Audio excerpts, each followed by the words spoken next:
Se um começa no cérebro e o outro no nariz, o que Alzheimer e olfato têm em comum? Eu explico: a memória.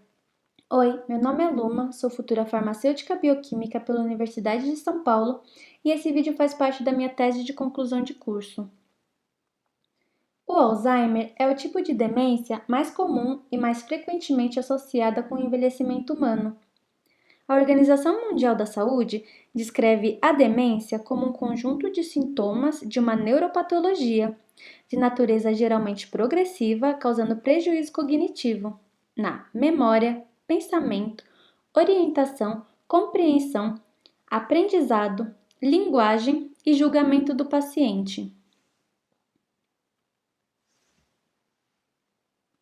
É neurodegenerativa, ou seja, acontece dentro do nosso cérebro e causa a morte celular dos neurônios de forma crescente e irreversível. De acordo com a OMS, o Alzheimer representa entre 60% a 80% de todos os casos de demência.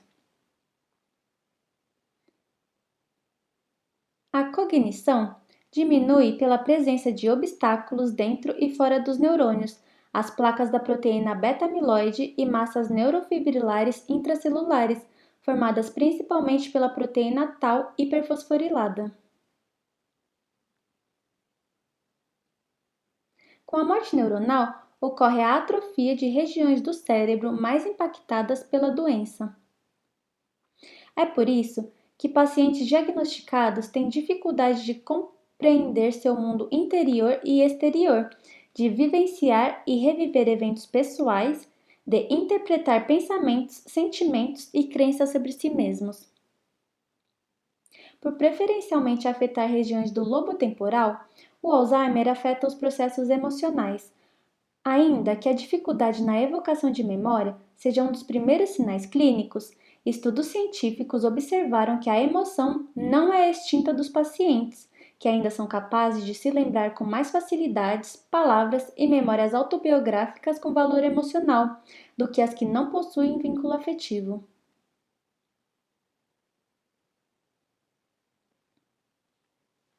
A memória é uma habilidade de algumas regiões do sistema nervoso que funcionam de forma independente, porém cooperativa.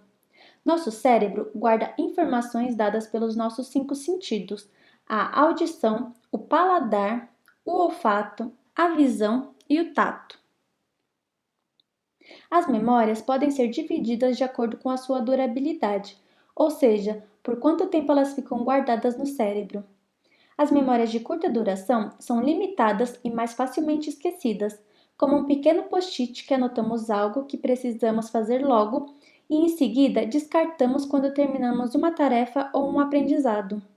Por outro lado, a memória de longa duração armazena grande quantidade de informações por um período indefinido de tempo, como um diário de anotações precioso. Esse diário é composto de 2 capítulos: a memória explícita, que registra fatos e eventos do passado e pode ser evocada de forma consciente, e a memória implícita, capaz de gerir ações de forma espontânea, sem intencionalmente evocar uma memória específica, como habilidades motoras, cognitivas e hábitos. Ambas as memórias de longo prazo têm a relação com a memória autobiográfica pelo registro de momentos do passado, memória explícita, e principalmente os que causaram uma resposta emocional no indivíduo, memória implícita. Memórias autobiográficas involuntárias são aquelas que são únicas a um indivíduo e que aparecem em nossa mente de forma espontânea, a partir de uma reação ao ambiente, como acontece nessa cena entre o crítico gastronômico Anton Ego no filme Ratatouille. O acesso indireto espontâneo às memórias autobiográficas é possível se elas estiverem associadas a poderosas pistas senso-perceptuais. Os odores podem servir de potenciais gatilhos para a recuperação desse tipo de memória. Além disso, o acesso indireto ou automático à informação é mais preservado e com maior número de detalhes em pacientes com Alzheimer do que o acesso direto ou voluntário, graças à sua relação com a intensidade emocional ao evento.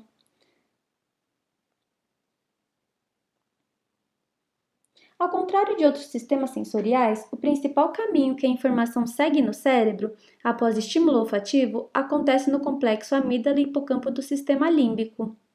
A amígdala é diretamente envolvida na formação de memórias emocionais e permite a construção de uma representação estável da memória. Por outro lado, o hipocampo é associado com a aprendizagem associativa. Nenhum de nossos outros sentidos tem esse nível de conexão direcionada com as áreas do cérebro que processam emoção, aprendizagem associativa e memória. É necessário relembrar que 85 a 90% dos casos de pacientes com Alzheimer têm disfunção olfativa, que aparece desde os primeiros estágios da doença. Uma diminuição no sentido do olfato pode ser prejudicial quanto à capacidade do paciente em discriminar odores perigosos, aumentando o risco de acidentes com fogo, toxinas ambientais, vazamento de gás e comida estragada. Testes sensoriais olfativos podem ser utilizados para auxiliar o diagnóstico da doença. Eles buscam analisar a capacidade de identificação, alcance, detecção e discriminação por meio dos odores, uma vez que os primeiros sinais de declínio cognitivo foram detectados através da disfunção olfativa, pela proximidade anatômica entre a região que controla o sentido do olfato e a que controla a cognição no cérebro. Entre os testes mais conhecidos e amplamente usados estão o teste de identificação de cheiro da Universidade de Pensilvânia, UPSIT, e o teste Sniffing Sticks. O UPSIT é um teste olfativo de múltipla escolha contendo um estímulo que pode ser raspado e sentido. Para cada odor, há 4 alternativas e o indivíduo deverá escolher uma das opções, mesmo que não sinta cheiro algum. Já o Sniffing Sticks utiliza canetas aromáticas para investigar a capacidade de identificação, discriminação e detecção de um odor. Com a aprendizagem associativa, olfativa e a relação neuroanatômica privilegiada que existe entre o olfato e os substratos neuronais das emoções, esse sentido pode ajudar a implementar estratégias de intervenção para melhorar o bem-estar do paciente e de suas famílias. Cheiros que estimulam a ativação de memórias autobiográficas positivas são capazes de aumentar emoções também positivas, diminuir oscilações negativas de humor, despertar desejos e reduzir os índices fisiológicos de estresse e indicadores sistêmicos de inflamação. Pesquisas recentes sugerem que as memórias olfativas podem ser gatilhos nostálgicos, aumentando a autoestima e fortalecendo a conexão entre o passado e o presente, além de produzir sentimentos de conexão social, elevar o otimismo e conferir significado à vida. Aqui está a importância de se estudar potencializadores de autoconsciência na doença, utilizando a estimulação emocional sensorial com pistas de odor, mosca ou paladar como uma abordagem socioclínica. Abordagens terapêuticas com as famílias e cuidadores, responsáveis pela qualidade de vida dos pacientes, ajudam eles a lidar melhor com sua sobrecarga emocional e ocupacional pelo cuidado intensivo que estão submetidos. Entre os tratamentos auxiliares, temos a terapia de realidade orientada e a terapia de reminiscência, que, apesar de conhecidas, seus resultados ainda não são claros e são métodos dependentes da cooperação do paciente para que sejam realizadas. A terapia de orientação de realidade apresenta dados ao paciente de forma organizada e contínua, com estímulos ambientais, sensoriais e atividades adequadas às suas dificuldades, para incentivar a orientação temporal do paciente e interações sociais. Pacientes submetidos a essa terapia demonstraram melhora significativa na orientação verbal, atenção e interesse no ambiente. Uma variação da terapia de orientação da realidade, a terapia de reminiscência, estimula o resgate de informações por meio de figuras, fotos, músicas, jogos e outros estímulos relacionados à juventude e outras épocas de vida dos pacientes. Essa técnica tem sido muito usada para evocar espontaneamente memórias através das emoções vividas pelo paciente.